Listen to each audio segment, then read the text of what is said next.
Hello class, my name is Austin Wendling and today I will be teaching you about Cinco de Mayo. We celebrate Cinco de Mayo as a celebration of the unlikely victory of Mexico over France in the Battle of Pueblo on May 5th, 1862. In case you are not too keen on your Spanish, Cinco de Mayo directly translates to the 5th of May, which is what day it is on. The Battle of Pueblo was an unlikely victory because the French did not anticipate that the Mexicans would be ready for it. Benito Juarez, the president of Mexico, anticipated the attack and gathered about 2,000 troops together to take on France when they invaded. And of course, on May 5th, 1862, the French invaded Mexico, but Mexico was ready. It was a very short battle, only lasted one day, because the French retreated after losing over 500 troops, while the Mexicans only lost fewer than 100. How we celebrate. We celebrate Cinco de Mayo as a celebration of heritage. It is celebrated both in Mexico and in America. It is not a national holiday in Mexico, though the kids do typically get school days off, but federal banks and federal unions are typically open because it's not a national holiday. In America, we celebrate Cinco de Mayo typically by going out and drinking or eating Mexican foods, dancing to Mexican music. It's just a celebration of the Mexican culture.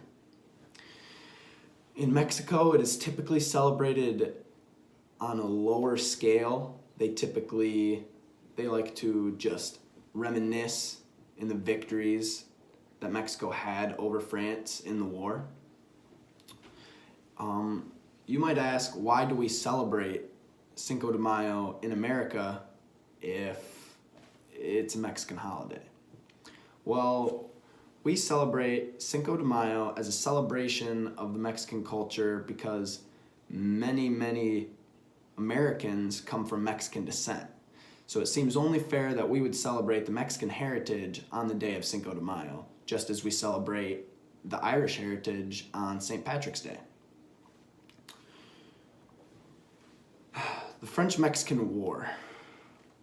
This war lasted a very long time, and it got started because Mexico had large financial debts with France, Spain, and Britain.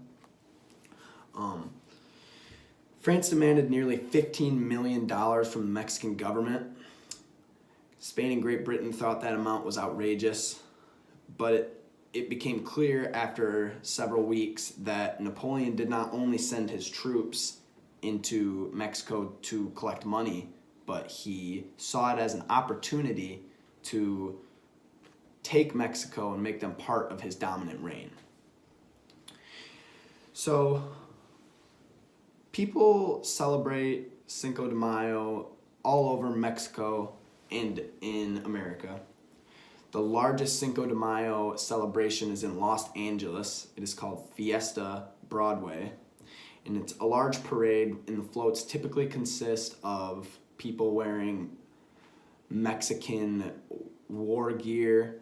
You know, it's just in memory of the Battle of Pueblo. And in Mexico, it's not typically widely celebrated as far as parades, except for south of the border in Puebla. They have several large parades and stuff like that. People tend to dress up for Cinco de Mayo.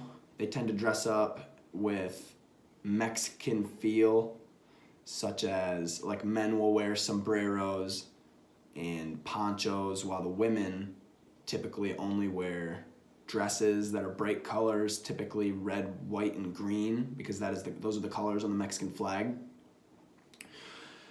So Cinco de Mayo is very widely celebrated. It's a great holiday to celebrate Mexican heritage.